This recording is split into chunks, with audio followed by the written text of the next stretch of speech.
तेव्हा जलवाहतूक या विषयावरच्या चर्चेला आपण आता प्रारंभ करतोय। सुरुवातीला यशोधन वनगे, उपचेअरमन Mumbai port trust. Mumbai port trust ही फार जुनी अशी अप्रतिम अशी संस्था आहे आणि या मुंबई पोर्ट ट्रस्टच्या संपूर्ण जे इन्फ्रास्ट्रक्चर आहे त्याचा वेगळ्या पद्धतीने विशेषतः क्रूजच्या दृष्टीने देखील उपयोग केला जाणार आहे असं आम्ही ऐकतो। वनगेजी, या संदर्भात तुम्हाला काय आपल्या प्रेक्षकांना माहिती देता येईल?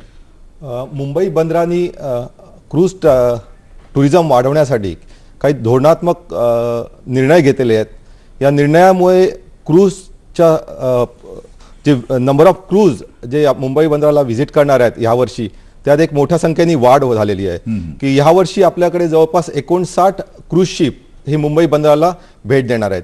हा आतापर्यंतच्या इतिहासातला एक उच्चांक आहे आणि याच्यातली ह्या नुसत्या व्हिजिट देणार नाहीत तर यातल्या काही शिप्स मुंबई बंदराला एक होम पोर्टिंग म्हणतो आपण ज्याला, म्हणजे मुंबई बंदरात तुमची शिप येणार आणि तिथून त्या शिप मुंबईतून पुढे तुम्ही पॅसेंजर घेणार आणि इथून पुढे क्रूज टूर नेणार। याचा असा आहे की क्रूज टुरिझमला आपल्या भारतात अतिशय क्रूज टुरिझम लोकप्रिय आहे। जवळपास लाखो लोक क्रूज टुरिझमसाठी, क्रूज घेण्यासाठी परदेशात वेगवेगळ्या ठिकाणी जातात आणि जवळपास मिलियन्स ऑफ डॉलरचा एक फॉरेन एक्सचेंज आउटगो आहे। तर क्रूज टुरिझमच्या दृष्टीने भारतात संधी निर्माण करण्याच्या दृष्टीने मुंबई बंदराने किंवा मुंबई पोर्ट ट्रस्टनी काही बदल केले, आमच्या धोरणात काही धोरणात्मक निर्णय घेतले आणि ह्या धोरणात्मक निर्णयामध्ये सर्वात महत्त्वाचं म्हणजे आपण काही चार्जेस आहेत, काही दर आहेत मुंबई बंदराचे, ते अतिशय आपण कमी केले क्रूज टुरिझमसाठी।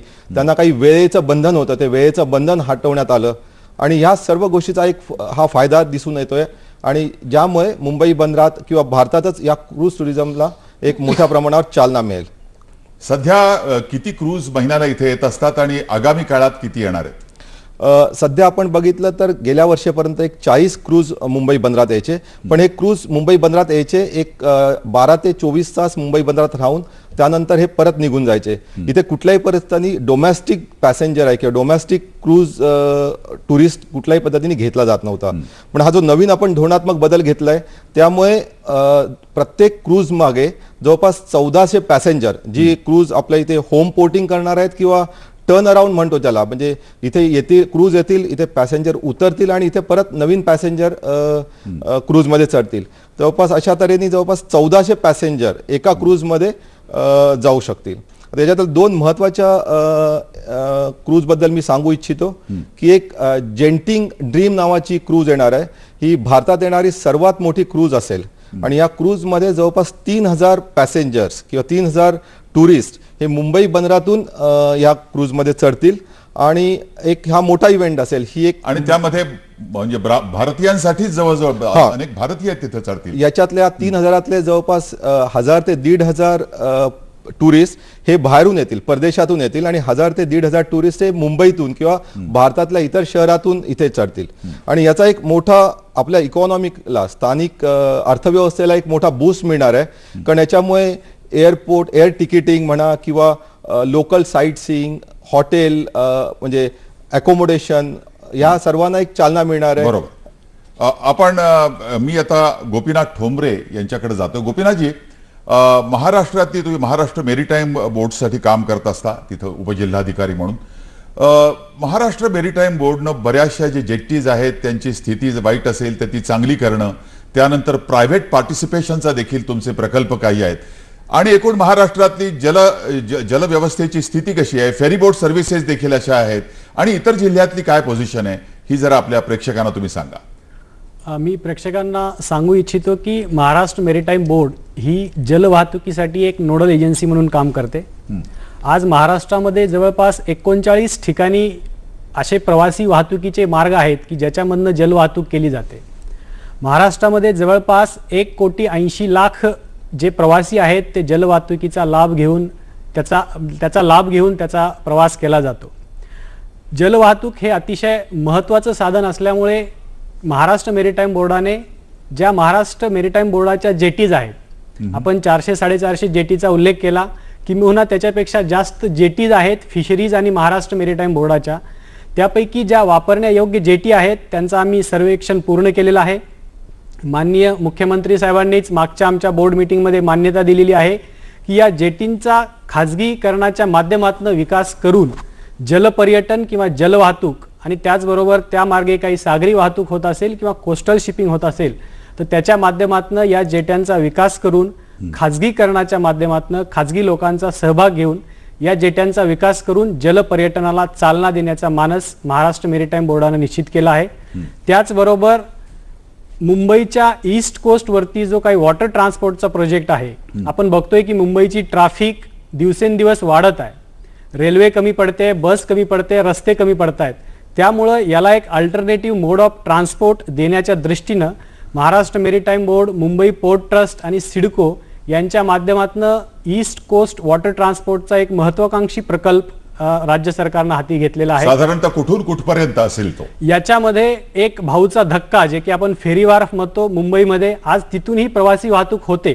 तिथून मोऱ्याला प्रवासी वाहतूक होते, तिथून उरणला प्रवासी वाहतूक होते, रेवसला होते आणि गेटवे ऑफ इंडियावरनं आपण पाहतोय की मांडव्याला प्रवासी वाहतूक होते. याच्या माध्यमातून पर्यटनाचा विकास जो काही अलिबागचा झालेला आहे आपण तो बघतोय. तो मांडव्याला जी काही गेटवेवरनं एक 40 मिनिटांमध्ये जाणारी सुविधा आहे त्याच्यामुळे झालेला आहे.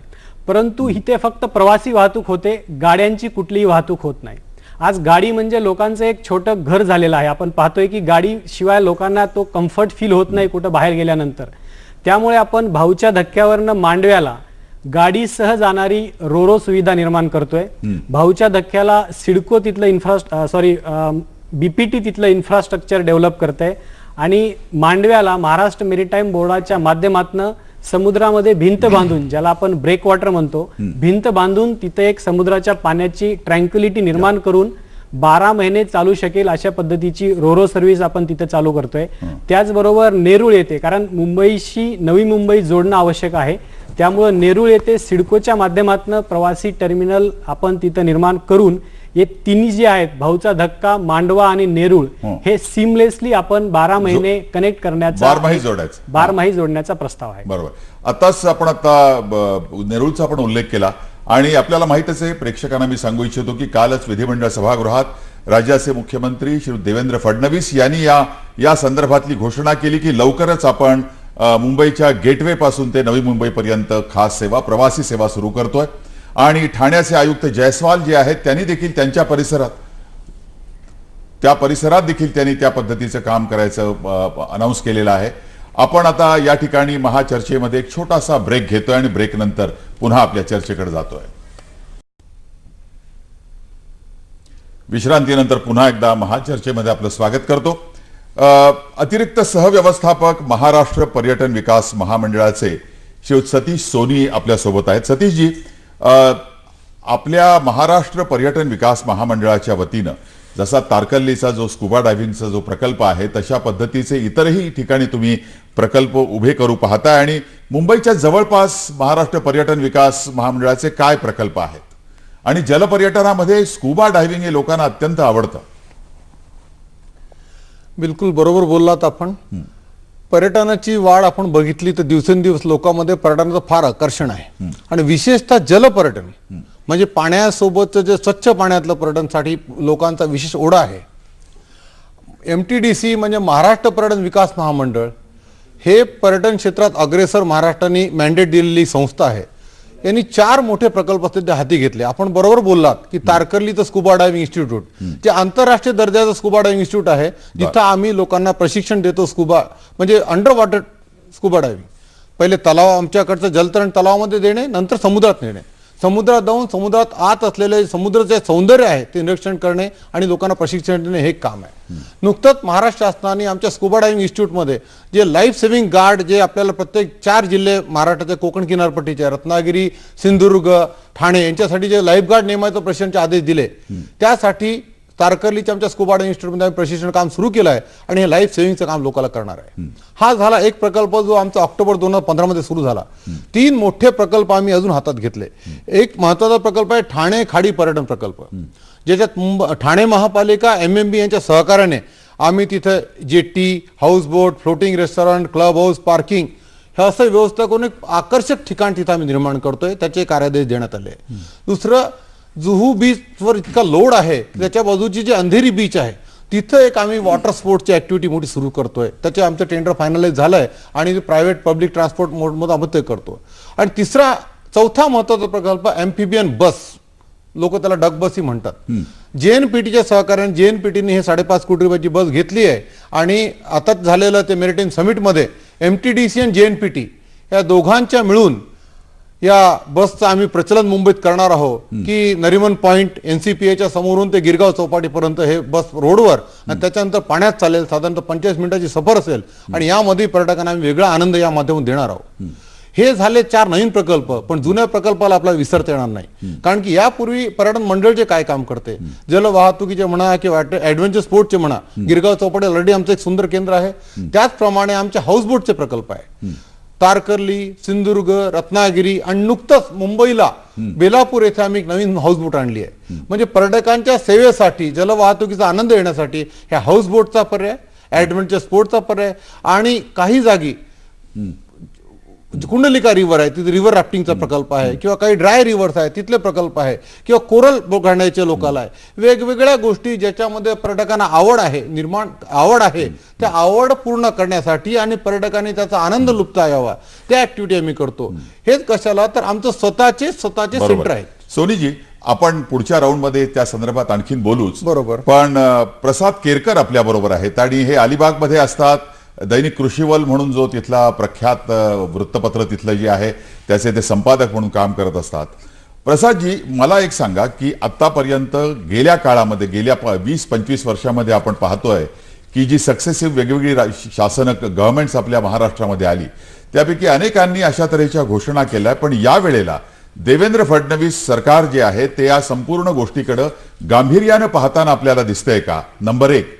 आणि ज्या तुम्ही अलिबागमध्ये आहात, अत्यंत पर्यटकांच्या दृष्टीनं अत्यंत आवडतं असं ते गाव आहे आणि त्याच्या आजूबाजूला अनेक जलपर्यटनाचे प्रकल्प आपल्याला उभे होताना दिसत आहेत.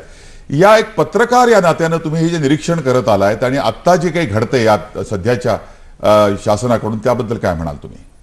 नाही, निश्चितच आत्ता आपण जे प्रकल्प ऐकले किंवा यापूर्वी गेल्या 2 वर्षामध्ये नवीन सरकारने जे अनेक प्रकल्प कोकणासाठी जाहीर केले आहेत ते स्वागतार्ह आहेत, त्याचं स्वागत केलंच पाहिजे. परंतु ते मुळात म्हणजे टाइम फ्रेम मध्ये व्हायला पाहिजेत.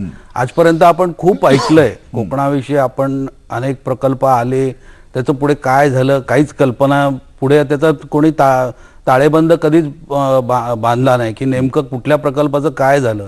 तर माझं म्हणणं असं आहे की हे जे प्रकल्प आहेत ते स्वागतार्ह आहेत, पण ते टाइम फ्रेम मध्ये झाले तर त्याचे आपल्याला काही चांगले रिझल्ट्स मिळू शकतात.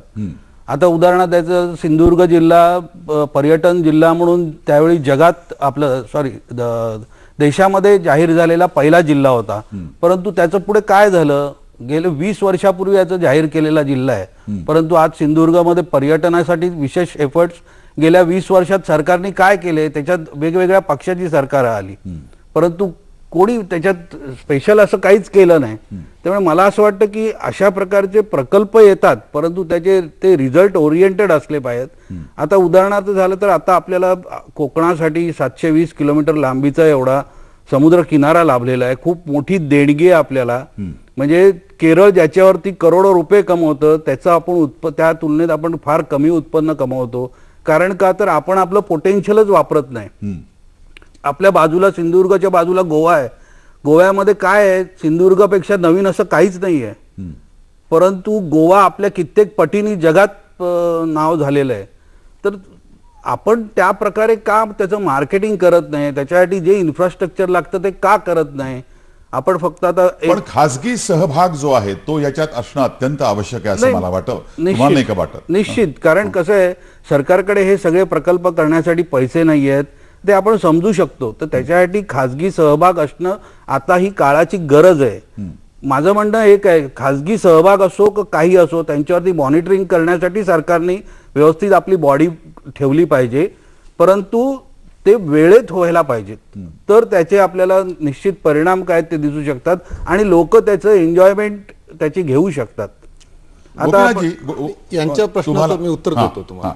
यांनी जे प्रश्न उपस्थित केले विशेषतः सिंधुदुर्ग बद्दल, हा. त्याबद्दल मी सांगू इच्छितो की स्कुबा डायव्हिंगचं एकदा सांगून झालंय. सी वर्ल्डचा जो महत्वाकांक्षी प्रकल्प शासनाचा आहे हा. त्याचं लँड एक्विशनचं काम आम्ही सुरू केलं आहे आणि हा 6,000 कोटी रुपयाचा प्रकल्प आम्ही सिंधुदुर्गमध्ये करतोय. पण त्याची टाइमलाईन काय, केव्हा तो सुरू करणार आहात तुम्ही, अनाऊन्स केलंय का ते? आम्ही ऑलरेडी हा कॅबिनेटनं मंजूर केलेला प्रकल्प आहे, अनाऊन्स केला आहे आणि लँड एक्विशनचं काम सुरू झालेलं आहे आमचं. बर. 6 महिन्यामध्ये लँड एक्विशन पूर्ण होईल. इंटरनॅशनल लेवलचे कन्सल्टंट आम्ही नेमलेले आहेत. प्रकल्पावर पूर्ण तयार आहे आणि एवढा मोठा प्रकल्प आहे, 3 ते 4 वर्ष लागतील, पण ऑलरेडी काम सुरू आहे. त्याचप्रमाणे मिठगाव, वेंगुर्ला, सागरेश्वर या जागेत आम्ही पर्यटनासाठी जो वॉटरवे तयार केला आहे की गोव्यातून सिंधुदुर्गला येण्यासाठी आम्ही त्याची व्यवस्था केली. वा वा. सोनीजी, आपल्या बरोबर आता बोलायला कॅप्टन दिलीप भाटकर दूरध्वनीवर उपलब्ध आहेत. आंतरराष्ट्रीय मरीनर आणि जलपर्यटन तज्ज्ञ ते आहेत. त्यानंतर भाटेवाडी, रत्नागिरी या परिसरामध्ये त्यांचे काही फ्लोटिंग जेट्टी वगैरे असे अनेक प्रकल्प आहेत. आपण कॅप्टन दिलीप भाटकर, काय तुम्ही सांगाल? नमस्कार. तुमच्या या विविध तुमच्या ज्या सर्व्हिसेस आहेत त्याची सध्याची स्थिती आणि भविष्यातली स्थिती, काही नवीन फेरीबोट सर्व्हिस तुम्ही सुरू करताय असं आम्ही ऐकतो. नमस्कार साहेब, तुमच्याशी बोलण्याचा आनंद आहे. रत्नागिरीमध्ये मरीन सिंडिकेट ही आम्हा स्थानिक कोकणवासियांची एक कंपनी काम करते आणि महाराष्ट्र मेरीटाईम बोर्डाच्या सहकार्यानं बोर्डाचे आदरणीय पाटणे साहेब, गोपीनाथ ठोंबरे साहेबांच्या मार्गदर्शनाखाली जयगड खाडीमध्ये काताळे येथे आमचा एक छोटा बंदर प्रकल्प देखील चालू आहे.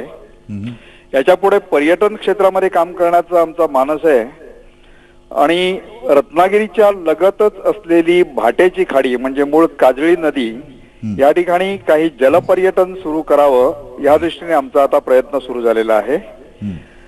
गोव्याला पणजी नदीमध्ये, मांडवी नदीमध्ये पणजीच्या मोठ्या प्रमाणात जलपर्यटन चालतं. सिंधुदुर्गामध्ये मालवणला एमटीडीसीच्या हाऊसबोटी देखील आल्या. पण रत्नागिरी जिल्ह्यामध्ये बाणकोट ते पूर्णगड पर्यंत 5 नद्या, समुद्राला मिळणाऱ्या खाड्या असून देखील जलपर्यटनाची रत्नागिरी जिल्ह्यामध्ये सोय नाहीये आणि म्हणूनच तुम्ही ही जी फेरीबोट सर्व्हिस आहे ती सुरू केव्हा करताय? नाही, कारण आता आपण ही देखील चर्चा करत असताना पाहतोय की ते वेळेत पूर्ण झालं पाहिजे. नाही, भारतातलं पहिलं फ्लोटिंग डॉक नुकतंच आम्ही बांधून पूर्ण केलंय आणि साधारणतः 60-70 पर्यटकांची क्षमता, संगीत आणि रोषणाई केलेली, थोडासा डान्सिंग फ्लोअर असलेली कटामारान क्रूज बोट दिवाळीच्या आसपास सुरू करण्याचा आमचा इरादा आहे. आणि भाटेची खाडी ही फ्लोटिंग जेटी बद्दल आपण सांगा काहीतरी. फ्लोटिंग जेटी परमनंट स्वरूपाच्या जेटी बांधण्यापेक्षा फ्लोटिंग जेटी ह्या खूप सोयीच्या होतात. भरती ओटी या पाण्याला प्रतिबंध होत नाही आणि कुठेही त्या हलवता येतात. तर ह्या फ्लोटिंग जेटीची देखील ह्या पर्यटक बोटीसाठी फ्लोटिंग जेटी देखील इथंच आम्हीच बांधण्याची आमचा इरादा आहे, आमचं प्लान आहे. आणि अशा ह्या फ्लोटिंग जेटी आणि ह्या पर्यटकांसाठी कटामारान क्रूज बोट हे एकत्रीकरण, ह्याच्यातनं पर्यटकांना चांगली सेवा मिळू शकेल. तासातासांच्या फेऱ्या होऊ शकतील, डिनर पार्टीज होऊ शकतील, मूनलाईट डिनर होतील, बर्थडे पार्टीज होतील. हे सगळे छान समारंभ खाडीचा विलोभनीय आनंद घेता घेता पर्यटकांना मिळू शकेल. बरोबर आहे. कॅप्टन दिलीप भाटकर, आमच्याशी बोलल्याबद्दल आपले मनापासून आभार आणि आपल्याला धन्यवाद. धन्यवाद. या वनगेजी, आता आपण टाइमलाईन विषयी बोलत होतो की प्रोजेक्ट अनाऊन्स होतात पण ते वेळेत पूर्ण होणं अत्यंत महत्वाचं आहे, नाहीतर नुसत्या घोषणाच होतात आणि हवेत विरून जातात.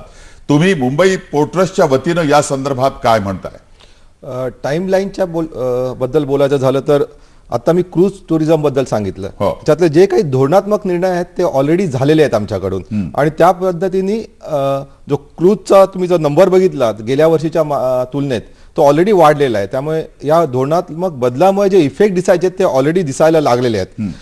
दुसरा एक आणखीन क्रूज टुरिझमचा एक भाग सांगतो जो मुंबई बंदराच्या दृष्टीने महत्वाचा आहे की मुंबई बंदरात आता एक क्रूज टर्मिनल ऑलरेडी एक्झिस्टिंग आहे आणि हे क्रूज टर्मिनल अद्ययावत करणं किंवा त्याचं मॉडर्नायझेशन आणि अपग्रेडेशन करण्याचं एक मोठं काम आम्ही जवळपास 125 कोटीचं काम हे हातात घेतलेलं आहे. आणि ह्यासाठी आम्ही ऑलरेडी कन्सल्टंट नेमलेला आहे, ज्या कन्सल्टंटकडनं ड्रॉइंग, डिझायनिंग हे फायनल स्टेजमध्ये आहेत आणि पुढच्या 2 ते 3 वर्षात एक अद्ययावत क्रूज टर्मिनल मुंबई बंदरात तुम्हाला दिसेल. हे क्रूज टर्मिनल आहे एक इंटरनॅशनल 3 वर्षात म्हणताय तुम्ही, पुढच्या 2 ते 3 2 ते 3 वर्षात मी म्हणतोय. तर ऍक्च्युअल कन्स्ट्रक्शनचा कॉस्ट 1-2 वर्षाचा असेल आणि बाकी काही परमिशन्स लागतील, त्याला एन्व्हायरमेंटच्या परमिशन्स लागतील आणि या सर्व Customs वगैरे पण तसे सर्व व्यवस्था ते लागतील. कस्टम किंवा क्रूज टुरिझमच्या दृष्टीने कस्टम्स किंवा सिक्युरिटी हा एक मोठा ऍस्पेक्ट आहे त्याचा. आणि जेव्हा जवळपास 3000 ते 4000 पॅसेंजर्स एका वेळी क्रूजवर चढतात किंवा उतरतात, त्यासाठी सुद्धा एक टुरिझम एक अतिशय टुरिझमच्या दृष्टीने किंवा तो सिक्युरिटीच्या दृष्टीने एक महत्वाचा भाग पडतो. आणि इंटर डिपार्टमेंटल मनगेजी, आपण आता या ठिकाणी पुन्हा एकदा घेतोय छोटीशी विश्रांती आणि विश्रांतीनंतर परत येतोय चर्चेकडे.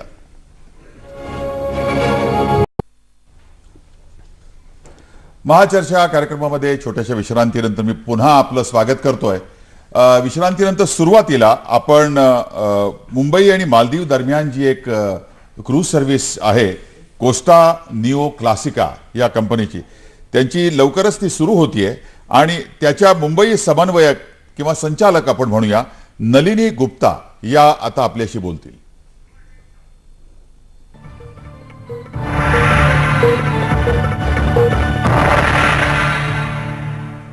कॉस्टा निओ क्लासिकाचा लॉन्च झाला आहे आणि डिसेंबरपासून आमच्या शिप्स इथे येणार आहे मुंबई पोर्टला आणि इथून पॅसेंजर्स बोर्ड करू शकतात आणि शिप जे आहे मँगलोर पोर्ट जाणार, तिथून कोचिन आणि फायनली मॉलदीव्समध्ये ॲटलीस्ट 1 रात्री राहणार.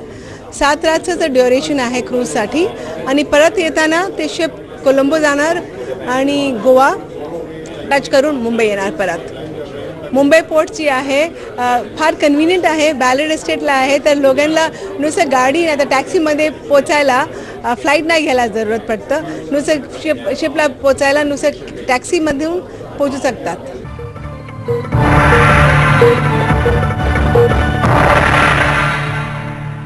टोमरेजी, मागाशी तुम्ही एकूण महाराष्ट्रातल्या जलव्यवस्थेची जलपर्यटनासंदर्भात एक विस्तृत स्वरूपात तर निश्चित बोललात, पण या जेट्टी ज्या आहेत त्या जेट्टीच्या अनुषंगानं आपलं काय काम आहे आणि रोरो जी सर्व्हिस आहे त्याबद्दल आपल्याला प्रेक्षकांना सांगता येईल का?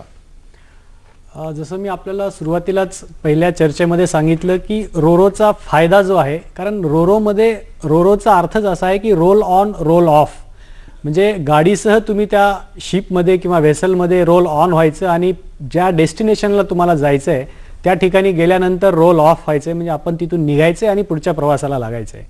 म्हणजे हा जो रोरोचा फायदा आहे त्यामधनं जे खरं अंतराचं जे काही बचत होते ती निश्चितपणे आपल्याला दिसेल. आपण रत्नागिरी किंवा रायगड जिल्ह्यामध्ये पाहिलं तर 4 ठिकाणी आमची ही सेवा सुवर्णदीर्घ शिपिंग नावाची एक कंपनी आहे त्यांच्यामार्फत चालू आहे. या ठिकाणी रस्त्यानं जाताना जिथं 110 किलोमीटर अंतर तुम्हाला जावं लागतं गाडीनं, त्याच ठिकाणी तुम्ही एक 30 ते 40 किलोमीटरमध्ये त्या दोन्ही तालुक्यांना आपण जाऊ शकता. जसं जयगड क्रीक आहे, बानकोट क्रीक आहे, जिथे राजापुरी क्रीक आहे, या ठिकाणी आपल्या 4 सर्व्हिसेस चालू आहेत.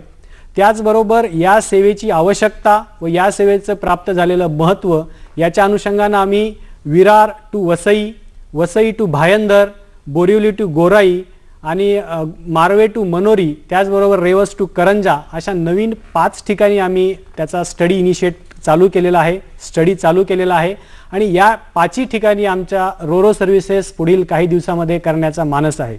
आमचं खातं आपल्याला माहीत असेल की माननीय मुख्यमंत्री महोदयांकडे आहे आणि त्यांचा याच्याविषयीचा खूप आग्रह आहे की या प्रकारच्या सुविधा या ठिकाणी निर्माण झाल्या पाहिजेत आणि त्याच्यातनं प्रवासाची जी काही सुलभता आहे ती तयार झाली पाहिजे. प्रसाद, तुम्ही आपल्याला ही माहितीच आहे की मुंबई गेटवे पासून अलिबाग पर्यंत जी सेवा आहे ती खूप वर्षच आपल्या पाहतोय आपण. तर अशा तऱ्हेच्या सेवा कोकण परिसरातल्या विविध बंदरांना जोडणाऱ्या हे होणं ही खरं म्हणजे काळाची गरज आहे असं वाटत नाही का आपल्याला? आणि तसं होताना तुम्हाला आतापर्यंत दिसलंय का आणि पुढच्या काळामध्ये कुठं कुठं झालं पाहिजे? निश्चितच, कारण हा एक प्रयोग खूप सक्सेस झाला. गेले 20-25 वर्ष तो प्रयोग चालू आहे आणि तो प्रायव्हेट ऑपरेटर्सनी सुरुवात केली आणि त्यानंतर मग सरकारला एक कळू लागलं की अशा प्रकारे आपल्याला चांगले काही अशा प्रकारचे प्रवासी वाहतूक आपण जलवाहतूक करू शकतो. तर त्या दृष्टीने आपण एक महत्त्वाचा विचार केला पाहिजे की मुंबईवरून बोट निघाली की अगदी जवळ पुढे आणखीन एक गेलं रायगड जिल्ह्याचा विचार केला तर त्यानंतर पुढे रत्नागिरीमध्ये अशी 2-3 बंदरं मिळू शकतात. पुढे आणि ते करता करता मुंबई गोवा जी बंद पडलेली बोट आहे हो.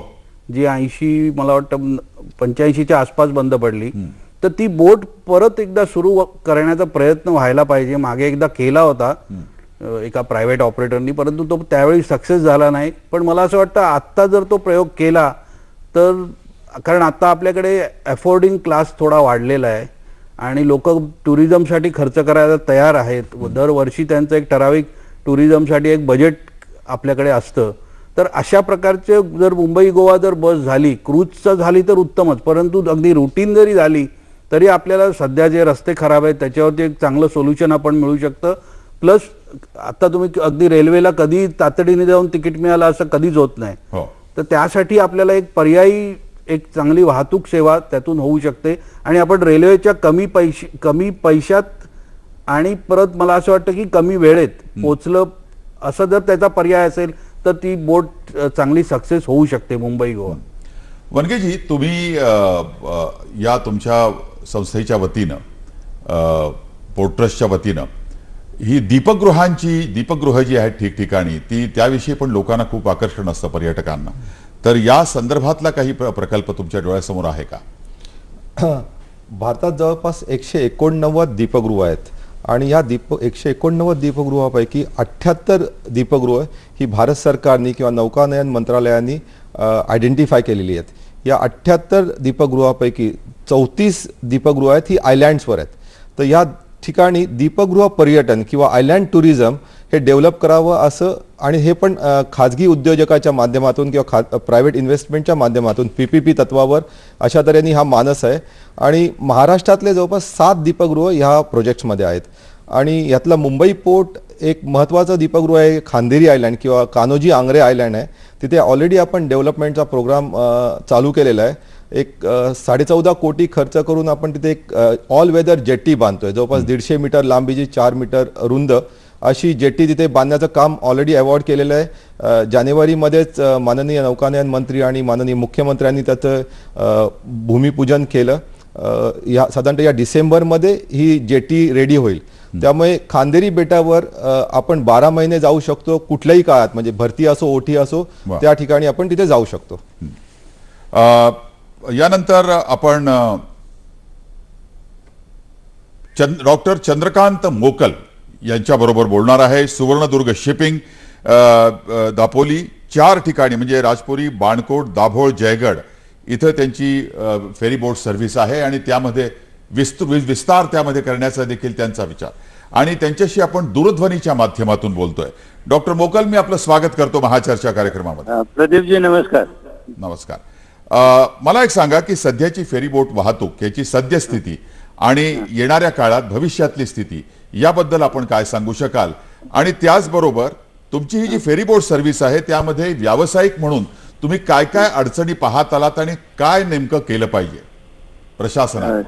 प्रदीपजी, 13 वर्षापूर्वी आपण दाभोळ खाडीमध्ये पहिली फेरीबोट सेवा सुरू केली. त्यानंतर आपण जयगड आणि बाणकोट आणि दिघीला सेवा सुरू केली आणि त्याचे रिपोर्ट एवढे चांगले आहेत की आमच्या संबंध दापोली, दाभोळ या कोकणातल्या या विशेषतः रायगड आणि रत्नागिरी जिल्ह्यातलं पर्यटन हे 10 पट वाढलं. आणि महाराष्ट्र उर्वरित महाराष्ट्रातले आणि भारतातले जे लोक येतात त्यांचं हे अंतर वाचतं. म्हणजे उदाहरणार्थ गुहागरून जे दाभोळला यायचं पूर्वी यायचं तर ते रस्त्याने 140 किलोमीटर होतं. आपण जर फेरीबोटीने आलो तर अवघं 40 किलोमीटर मध्ये आपण येऊ शकतो. आणि त्याच्यामुळे पेट्रोल वाचलं, डिझेल वाचलं, त्याच्यानंतर पर्यटकाचा वेळ वाचला आणि त्याला आनंद मिळाला. आणि त्याच्यामुळे पर्यटन लोकांनी आता पर्यटनाचं म्हणजे आमच्याकडे कर्दे आणि मुरुड अशी 2 गावं आहेत, तिथे पर्यटन एवढं चांगलं आहे की लोक येऊन आनंद घेतात. मला जर आपण विचारलं तर या ज्या आमच्या फेरीबोटी आहेत याला महाराष्ट्र मेरीटाईम बोर्डाने आनंदाने परवानगी दिली, पण कोकणामध्ये सहकार रुजत नसल्यामुळे याच्यामुळे या सगळ्या फेरीबोटी 1 कोटीच्या वरती किमतीच्या असल्यामुळे ते सगळं पैसे जमवणे आणि बँकेला रिक्वेस्ट करणे, सगळ्यांना रिक्वेस्ट करणे हा मोठा व्याप आणि होतो. भविष्यामधला आपला प्रोजेक्ट काय, या भविष्यात आपण काय करू भविष्यामध्ये इच्छिता? मला 2 बोटी सुरू करायच्या आहेत. पूर्वी कोकणामध्ये बोट वाहतूक होती. हो. तर त्याच्यामध्ये एक दाभोळपर्यंत बोट यायची, दाभोळ आणि जयगड पर्यंत, आणि दुसरी बोट गोव्याला जायची. तर त्यातली दाभोळची आणि जयगडची बोट सुरू करणं महत्वाचं आहे असं मला वाटतं. याचं कारण असं आहे की आता ट्रॅफिक एवढं वाढलेलं आहे की दाभोळ म्हणजे दिघीहून निघालेला माणूस 4 तासात मुंबईला पोहोचला पाहिजे, पण त्याला 7-8 तास लागतात. पण ते जो दिघीने जलवाहतुकीने गेला तर अवघा 3-1 तासामध्ये तो जाईल. डॉक्टर मोकल, आमच्या या चर्चेमध्ये माझ्या बरोबर आपल्या या ठिकाणी महाराष्ट्र मेरीटाईम बोर्ड मुंबई याचे उपजिल्हाधिकारी गोपीनाथ ठोंबरे हे आमच्या बरोबर या चर्चेमध्ये सहभागी आहेत. तुमच्या काही मेरीटाईम बोर्डाकडून तुमच्या काही अपेक्षा असतील तर त्याबद्दल तुमच्या भविष्यातल्या उपक्रमाच्या अनुषंगाने तुम्हाला त्याला सांगता येईल. हो, आम्ही म्हणजे सगळ्यांनाच माझी विनंती आहे, जे आहेत ते म्हणजे बॉम्बे पोर्टचे अधिकारी आहेत, मेरीटाईम बोर्डाचे आहेत किंवा सरकार आहे, त्यांना आमची विनंती अशी आहे की आमचा प्रोजेक्ट नीट ऐकावा आणि त्याला लवकरात लवकर परवानगी द्यावी. कारण मेरीटाईम बोर्डाची परवानगी मिळत नाही तिथपर्यंत बँक कर्ज देत नाही, बँक कर्ज देत नाही तिथपर्यंत बोटवाला बोट बांधून देत नाही, आणि मग त्याच्यात फार वेळ जातो. आपल्याशी बोलतायत डॉक्टर मोकल ठोंबरेजी आपल्याशी बोलतायत. द्या. मोकल साहेबांशी या विषयावरती माननीय मुख्य कार्यकारी अधिकारी अतुल पाटणे साहेबांची कालच आमची याच्यावरती चर्चा झालेली आहे. आणि त्यांचा जो मुंबईपासनं जयगड पर्यंत जी एक सीमलेस बोट चालू करण्याचा प्रकल्प आहे तो तत्वतः मेरीटाईम बोर्डानं मान्य केलेला आहे. फक्त त्याच्यामध्ये काही सिक्युरिटी किंवा सुरक्षेचे जे आस्पेक्ट्स असतात किंवा प्रत्येक ठिकाणी आवश्यक ती सुविधा आहे की नाही याची पडताळणी करून तत्वतः कालच आमची मीटिंग झाली होती. डॉक्टर मोकल साहेब आले होते आणि त्याला मान्यता देण्याचं मेरीटाईम बोर्डानं जवळपास निश्चित केलेलं आहे. मी आभारी आहे. आपल्या प्रेक्षकांना मी सांगू इच्छितो की आज प्रथमच या अशा पद्धतीची बातमी जी आहे ती आमच्या सह्याद्री वाहिनीच्या माध्यमातून दिली जाते की मुंबई ते जयगड ह्या आमच्या महाचर्चा कार्यक्रमातून ही माहिती दिली जाते. त्यांच्याशी मला वाटतं यशोधन वनगे यांनाही बोलायचं आहे. मोकल साहेब, तुम्ही काही महिन्यापूर्वी माझ्याकडे आलेला त्यावेळी पण आपलं बोलणं झालं की तुम्हाला मुंबई ते दिघी ही वाहतूक चालू करायची. त्यावेळी मी तुम्हाला सांगितलं की तुम्ही चालू करा, तत्वतः आमची मान्यता असेल आणि भाऊच्या धक्क्याहून तुम्ही कधी ती प्रवासी वाहतूक चालू करू शकता. इनफॅक्ट लोकांना मी सांगू आपला आभारी आहे.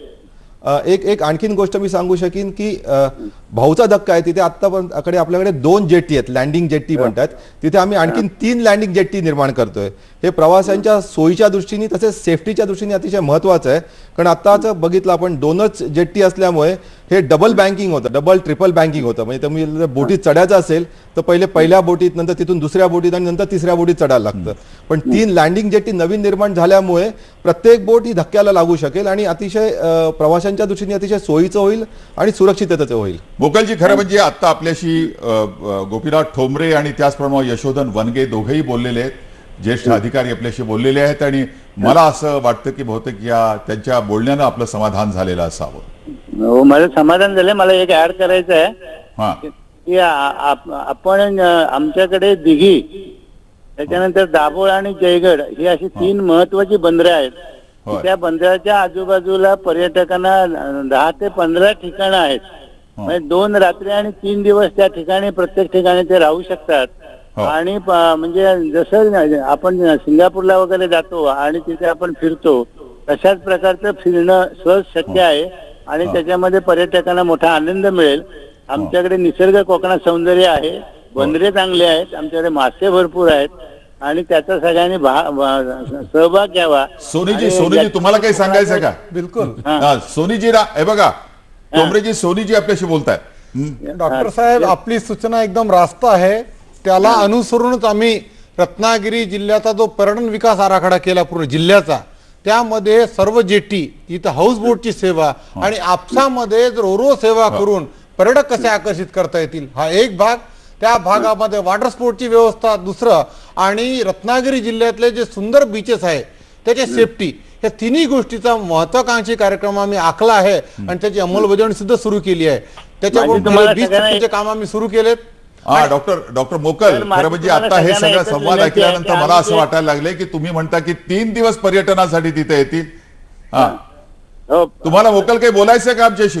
हा मला एकच सांगायचं आहे की आम्ही बोला. प्रोजेक्ट समजावून देऊ आणि तो समजावून दिल्यानंतर त्याच्यामध्ये आम्हाला लवकरात लवकर जर परवानग्या मिळाल्या तर बाकीच्या गोष्टी सहज शक्य होतील आणि पैसे वगैरे जे आहेत ते करू कसे तरी उभे, पण पर्यटन विकासाचं काम नक्की चांगलं करू. आपलं सगळ्यांचं सहकार्य असावं अशी माझी विनंती आहे. बरोबर. डॉक्टर मोकल, आपण कार्यक्रमात सहभागी झालात त्याबद्दल आपले यांना मनापासून फक्त आभार. एकच आहे की आपण MTDC मध्ये कधी या, आपल्या सर्व प्रकल्पावर चर्चा करून आपल्याला पूर्ण मदत करण्यात येईल आणि रत्नागिरी मधलं पर्यटन म्हणा किंवा कोकणाचं पर्यटन जे आम्हाला वाढवायचं आहे आम्ही आपली नक्कीच मदत घेऊ, कारण की खाजगी सहभागाशिवाय आम्हाला शक्य नाही. तर आपलं आमच्याकडे स्वागत आहे, कृपया आपण यावं. धन्यवाद. Thank you sir. डॉक्टर मोकल, आपण या चर्चेमध्ये सहभागी झाल्याबद्दल आपले मनापासून आभार. या ठिकाणी घेतोय आपण एक छोटीशी विश्रांती.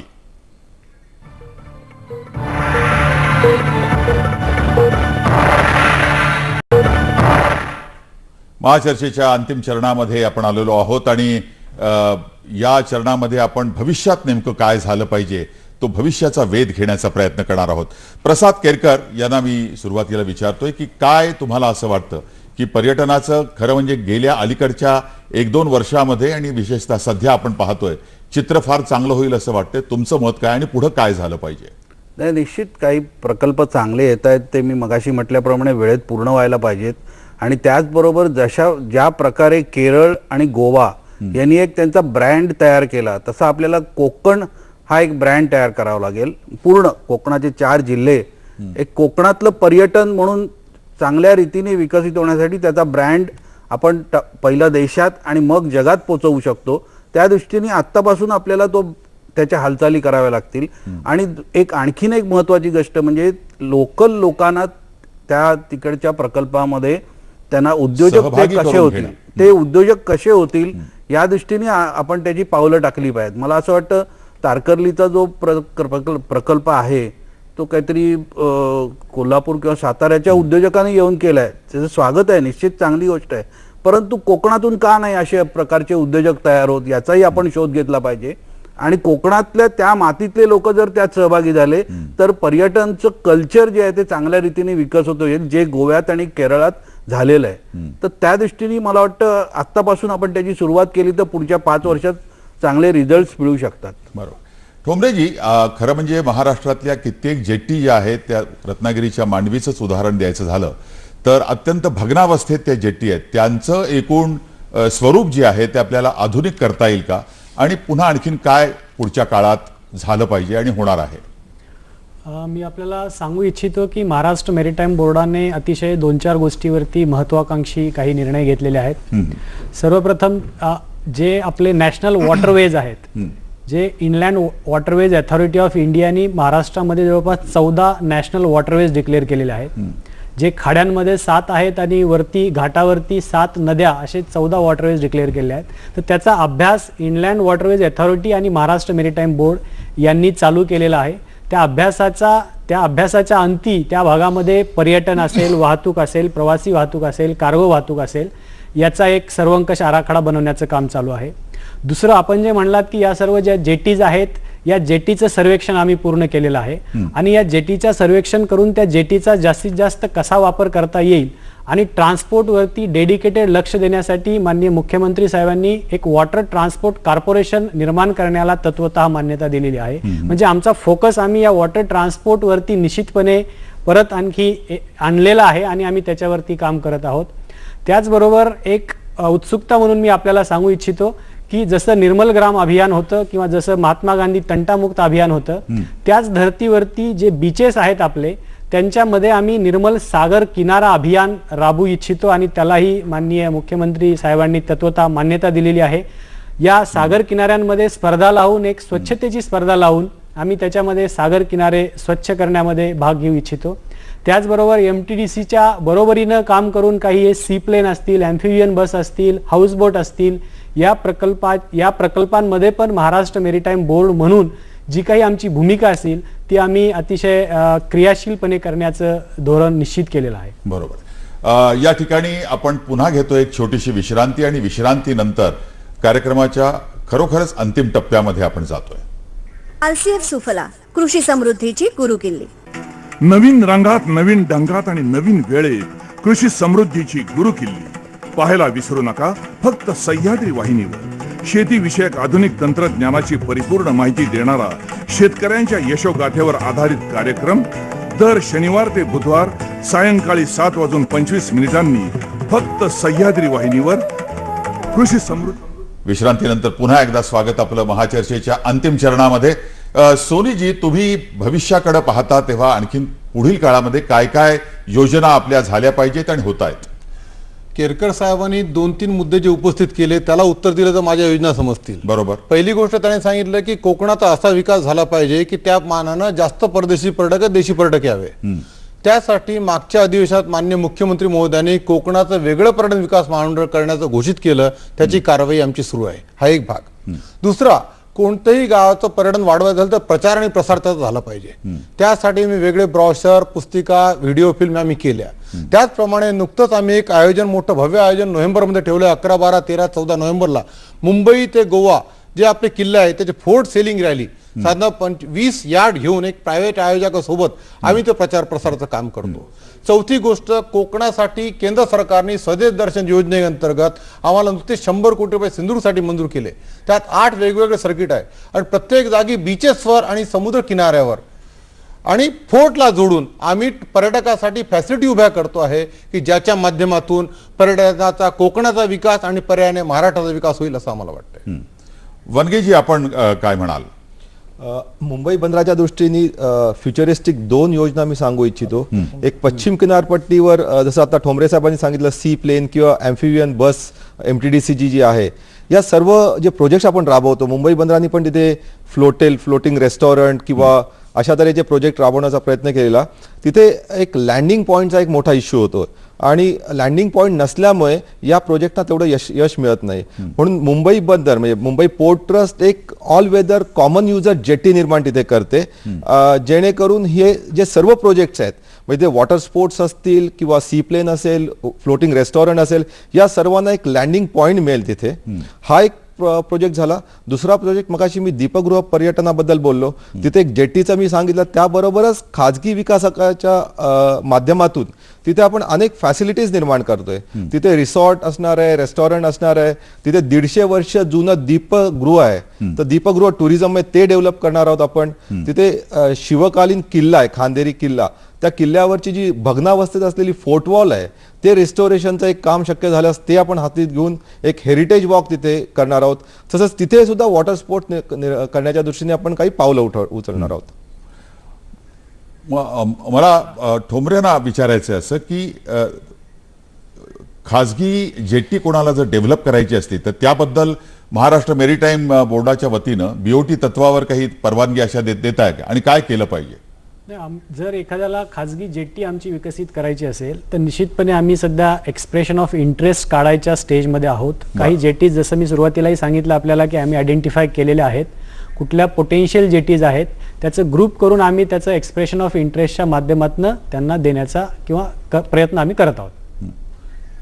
आणि केरकर, कोकणी माणसाची एकूण मानसिकता, तुम्ही असं म्हणालात की कोकणातल्या लोकांना संपूर्ण विकासामध्ये सहभागी करून घ्या किंवा त्यांच्यातला जो उद्योजक आहे त्याला उद्युक्त करा की तू पण यात सामील हो. ही शक्यता तुम्हाला कितपत दिसते? तुम्ही अलिबागमध्ये आता राहिलेले आहात बरेच दिवस. नाही, होऊ शकतं ना. ते काय एका झटक्यात काही होणारं काम नाही आहे. त्याच्यासाठी टुरिझम कल्चर म्हणतात ना, ते डेव्हलप व्हायला पाहिजे आणि ते काय त्याला जरा वेळ जाईल. परंतु ज्यावेळी लोकांना कळेल की अरे इकडे रोजगार आहे, आपल्याला इकडे घर बसून तिकडे रोजगार मिळतोय, त्याच्यासाठी मुंबई किंवा पुण्याला जायची गरज नाही, मोठ्या शहरात जाऊन नोकरी करण्याची गरज नाही, आपण इकडे बसून तिकडच्या पेक्षा जास्त किंवा किमान तेवढं तरी कमवू शकतो, असं जर त्याला वाटलं तर तो स्वतःचा विकास करून टुरिझम कल्चर तो स्वतःमध्ये आणू शकतो, असं मला विश्वास वाटतो. अच्छा, तुमचं MTDCचे ऋणानुबंध पर्यटनाशी तर आहेतच, पण आता जलपर्यटनाशी मोठ्या स्वरूपात होत आहेत, तर त्याबद्दल तुम्ही थोडक्यात काय सांगाल मोजक्या शब्दात? महत्वाचं असं आहे की पर्यटन आणि जलपर्यटन हे दोन्ही एवढं घट्ट नातं आहे की त्याच्याशिवाय पर्यटन होऊ शकत नाही असं मला वाटते. आणि कोकणाच्या विकासासाठी जलपर्यटन हाच एकमेव मार्ग आहे आणि त्यासाठी MTDC आणि शासन कटिबद्ध आहे. आणि हे केरकर साहेब जे म्हणतात त्याप्रमाणे नक्कीच येत्या 5 वर्षामध्ये आपल्याला सकारात्मक बदल आणि सस्टेनेबल टुरिझम पाहायला मिळेल असंच मला वाटतं. आणि एक सांगेन की बोला, तुम्हाला बोलायचं. पर्यटन हा एक रोजगार निर्मितीचा एक मोठा साधन आहे. म्हणजे जर का तुम्ही इकॉनॉमीमध्ये बघाल तर टुरिझम जवळपास 13% एम्प्लॉयमेंट जनरेशन किंवा GDPच्या 13% हा पर्यटनाचा असतो. त्यामुळे जेवढं आपण पर्यटनाला आणि त्यात जलपर्यटनाला जेवढं प्राधान्य देऊ किंवा जेवढं एनकरेज करू त्यातून रोजगाराच्या संधी निर्माण होतील, तसंच अर्थव्यवस्थेला एक बळकटी येईल. मंडळी, आपल्या शेजारच्या चीन या देशामध्ये 43% जी देशांतर्गत वाहतूक असते ती जलाच्या माध्यमातून, जलमार्ग जे आहेत त्याच्या माध्यमातून होते. आपल्या देशात ते प्रमाण फक्त 3.5% आहे. तेव्हा ज्या पद्धतीनं आपण या चर्चेमध्ये ऐकलं की विविध मंडळींनी सांगितलं की जलपर्यटनाला आपण प्रोत्साहन देत असताना आपले जलमार्ग जे विविध आहेत त्यांचा पण त्यासाठी चांगल्या प्रकारे उपयोग होणार आहे. आणि एकूणातच आपण असं म्हणत असतो की ज्याप्रमाणे गुजरात किंवा केरळ हे संपूर्ण देशाच्या नकाशावर जलपर्यटनासाठी प्रचलित आहे, माहिती आहे, तशी स्थिती महाराष्ट्राची पण होवो अशी आपण अपेक्षा करूया. आपण सर्वजण या कार्यक्रमामध्ये सहभागी झालात त्याबद्दल आपले मनापासून आभार आणि आपल्याला मनोमन धन्यवाद. नमस्कार.